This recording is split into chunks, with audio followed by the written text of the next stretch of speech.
Hula is not an external experience, but an internal experience.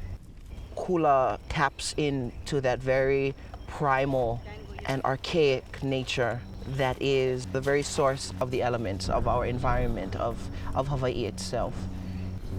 And you begin to experience what it is to be of a greater body that surrounds you.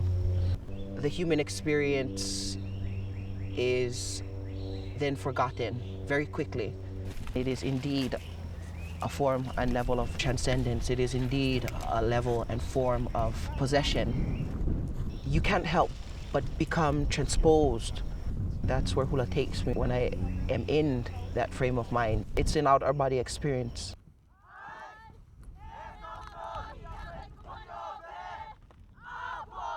Every movement is paired with a movement in nature.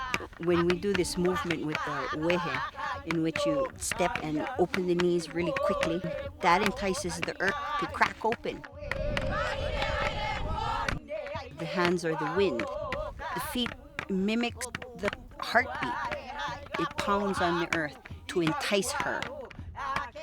When you gyrate your hips in nice full circles, that places cycles above you and below you to happen. We have to totally believe that we still have that kind of connection.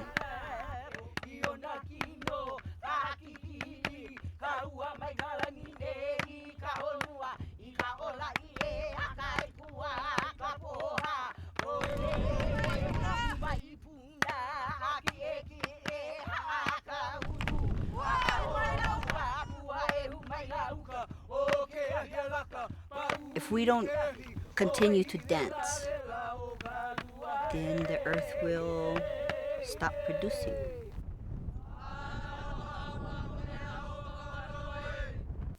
If that dies, people say our tradition dies, but that's not the truth of it. The truth of it is that we go into total spiritual exile.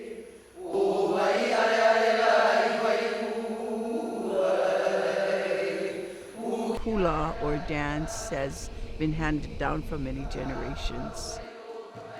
Within our family, go back 7 generations that we know of.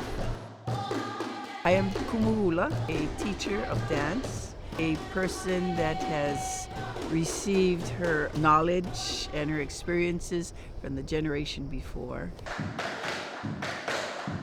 I hope the audience clears away stereotypes when they look at us. I hope they see the integrity in what we do and the depth in what we do. And I really hope that we portray the story of our goddess correctly. I hope they see something deeper than just a cellophane skirt and a coconut bra. Dance has to do with life cycles of people, life cycles of forests, life cycles of islands.